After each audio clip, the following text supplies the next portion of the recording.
I'm finding myself saying this a lot these days, but I did not see that coming. Oh, me of little faith. That's back-to-back 4-1 wins now, our first away win in the group stage of the Europa Conference League. And did we just grab Group E by the throat? Maybe not in the table, but in the manner of our performance. Well, let's get into this.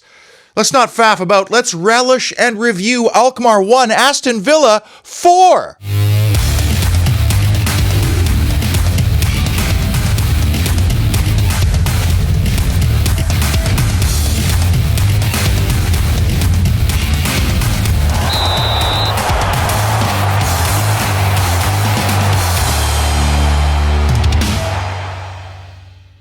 Before I even get into the match, I was remiss in not addressing this recent partnership announcement between Villa and Japanese club Vissel Kobe, but seeing Sugawara in action for Alkmaar reminded me.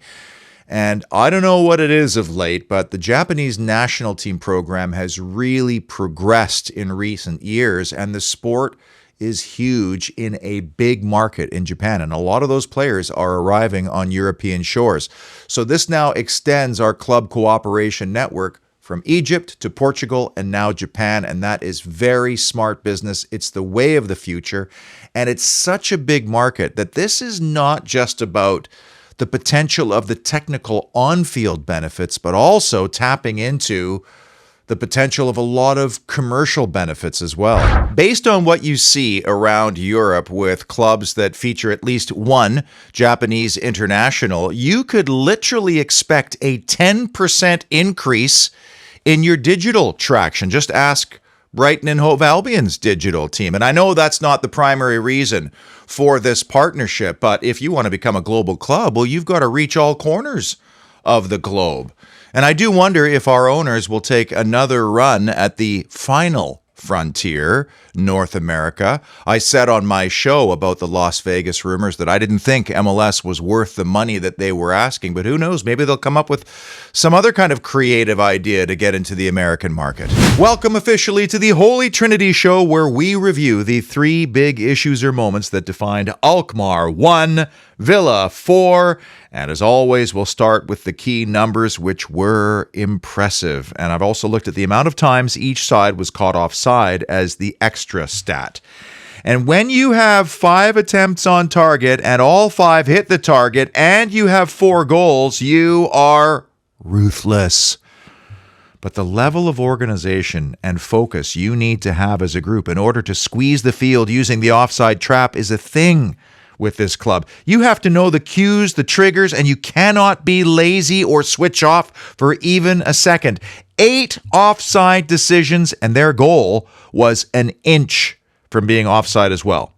I marvel at how precise and how choreographed we are without the ball. And yes, it is uncomfortable sometimes, but we get it right the vast majority of times. Just before we get any further into it, let's get a quick Will Emi Martinez pass the football update. No, he will not pass the football just yet. I asked a poll question recently about what type of game you remember more. Like, is it the dramatic last-minute game-winning John McGinn miracle against a stubborn opponent in our last Europa Conference League outing? Or is it the comfortable and comprehensive 4-5 goal victory like what we saw on Thursday? And the answers were remarkably close. The difference is all in anxiety. That's the difference. I still have all my fingernails, most of the hair on my head, because this was such a composed and fluid performance. And it's not like Alkmaar's a bunch of Muppets. They're second in their league, undefeated. They were West Ham away from reaching the final in this competition last year, and they made but one change from their previous match. And by the way, it was being played in their gaff. And so in so many ways, this match was ultra satisfying to take in and never really uncomfortable. And I'll take those kind of games every day of the week. Big issue. Even though our third kit does look a lot better with the foundation as a sponsor, I just don't think Aston Villa should ever wear blue. I don't hate it as much as, say, Henry Lansbury hates Johan Lange, but Those shorts are even a darker blue than the original, and there are so many other colors we could wear and that we've worn in the past, like yellow and green, maybe even gray or purple. I just wish the club would pay a little bit more attention to these kinds of issues given our tradition, our history, our heritage, and of course, our arch rivals. Big issue, squad selection. We knew there was going to be some kind of rotation. There has to be. You can't play your best squad 3 games in a week and expect to be effective.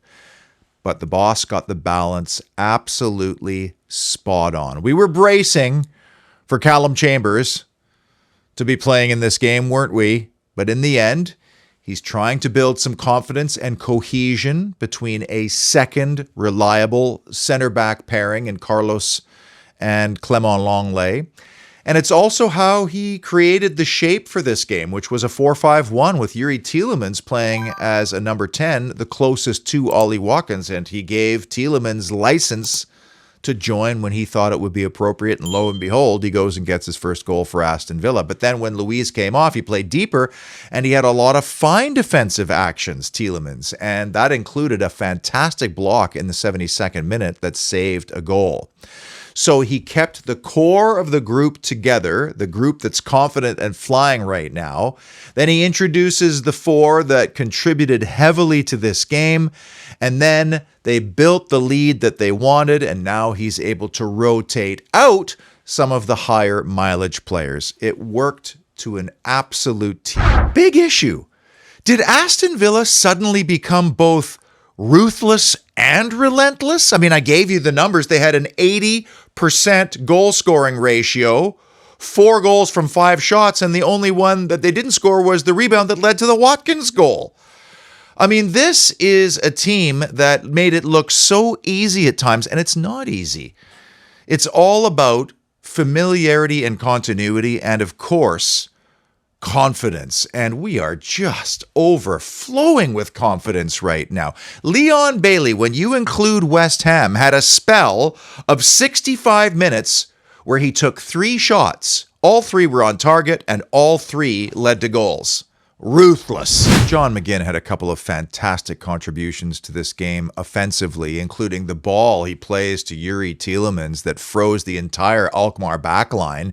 It's 2-0 there, and then he really picked his moment to release and get into the danger area himself.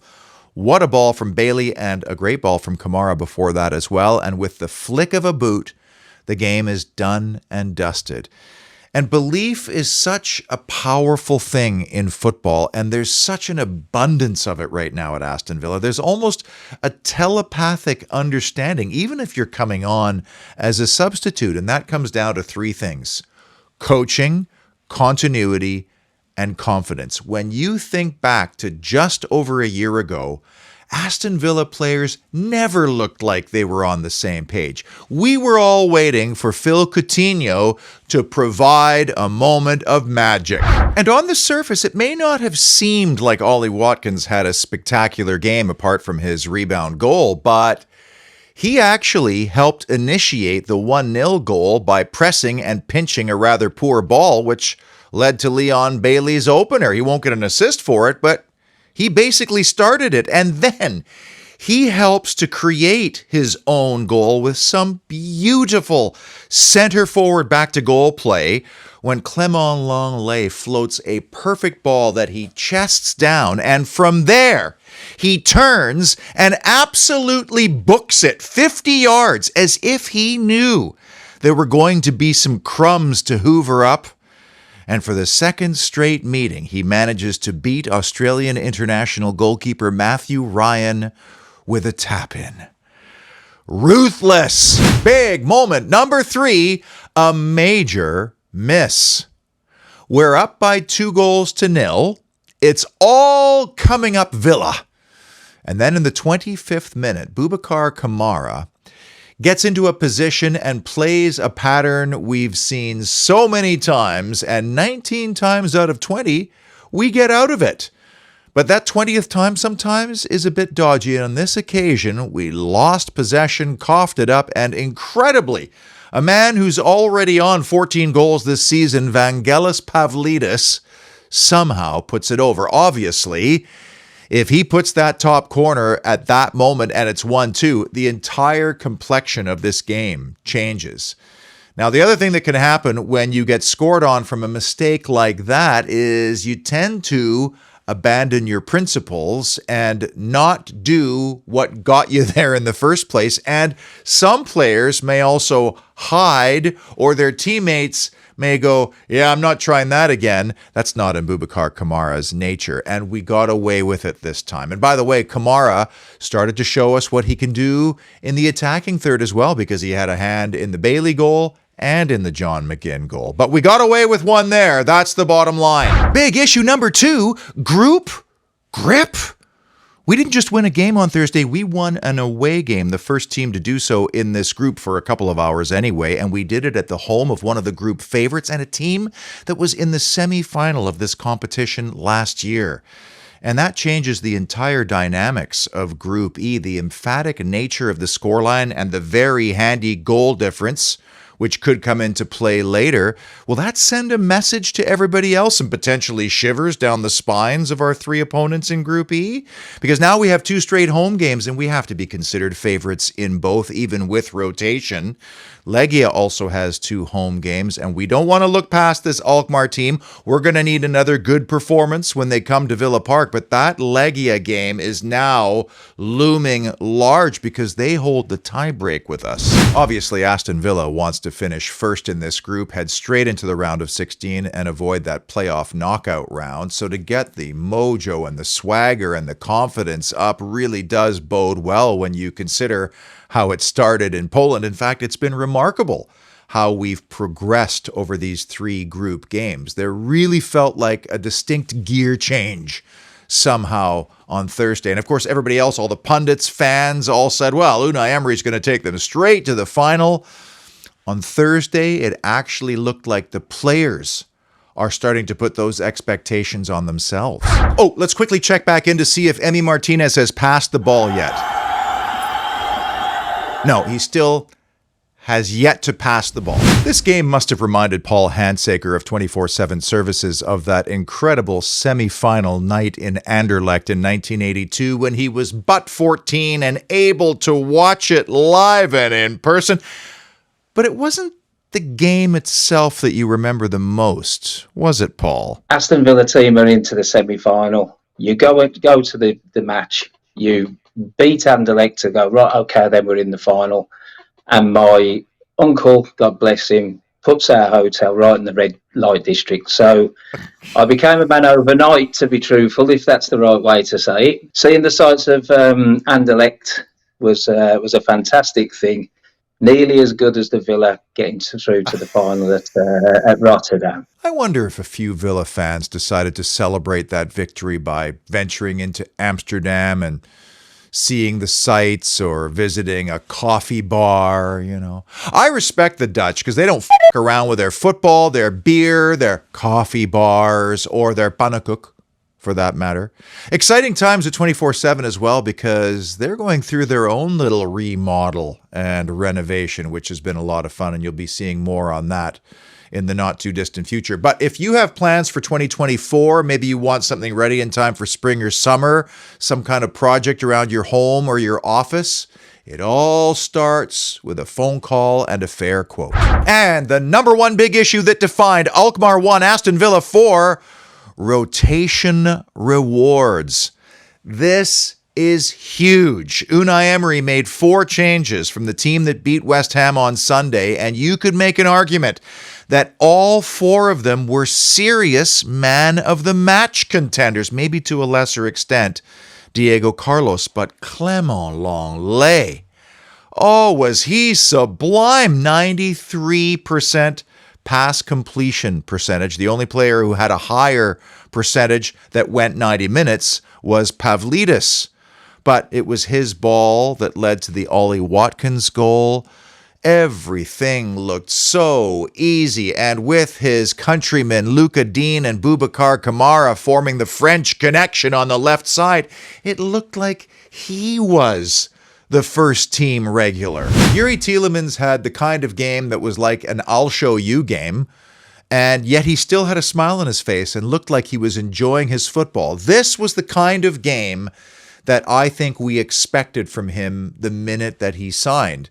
And I'm so glad that he did have it. And I think one of his biggest talents is that he disguises what he's going to do really well. Yes, he plays the smart, sensible ball often. But in this game, especially when he was playing in the advanced role, I was shocked how many times that he turned into trouble and got forward. He even seemed to have an extra gear. He's always had a good passing range. And then on the goal, well, that was not a straightforward ball to deal with, but he tames it. And then what can you say about the finish? It was perfect. Leon Bailey looked like a player who was in the final legalese, crossing of T's and dotting of I's stages of a contract extension. He was playing with freedom and joy and danger. He was connected with his defenders often. And he didn't just score a great goal and also wriggle free to set up Watkins' goal. The ball he plays for John McGinn is in the only place possible where McGinn could have latched onto it and scored. This is a revelation, and I'm going to use the same expression I used for Yuri Tielemans. This was a player on Thursday that looked like the one we were getting hyped so much when he just joined us from Bayer Leverkusen. There it is again. Unai Emery has wrung out the very best of another player that many of us kind of wrote off. And it's not like Diego Carlos had a terrible game either. His shtick is the same as Pau Torres.